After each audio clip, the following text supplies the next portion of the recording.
Let us know in the comments which dish from your favorite movie, book, or game we should cook next. We read all your comments.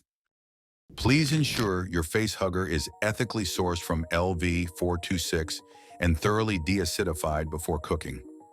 Consult your local Weyland-Yutani Corporation representative for compliance with intergalactic cooking regulations. Facehuggers, the infamous inhabitants of the Alien franchise, are not only masters of terror, but also an exotic delicacy for daring chefs. This recipe captures their eerie charm while turning them into a sumptuous feast. Beware, their legs are a crispy delight, but their core, pure, unearthly umami. Hunting one is half the fun and the risk.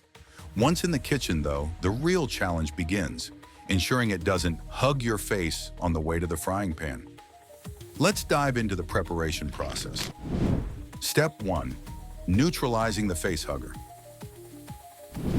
Submerge the facehugger in xenomorph broth for 15 minutes to neutralize any residual acid. Pat dry with intergalactic-grade kitchen towels.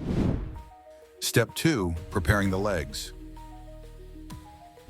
Carefully separate the legs and coat them in cryo-garlic paste and stardust salt. Fry them until golden brown in a plasma-heated skillet. Their crispy texture will be otherworldly. Step 3. Cracking open the exoskeleton. This is where the fun begins. Attempt to open the exoskeleton for the tender core meat. Be prepared. It may jump. Keep a containment net handy for any sudden movements. Remove the fleshy center and dice it into bite-sized pieces.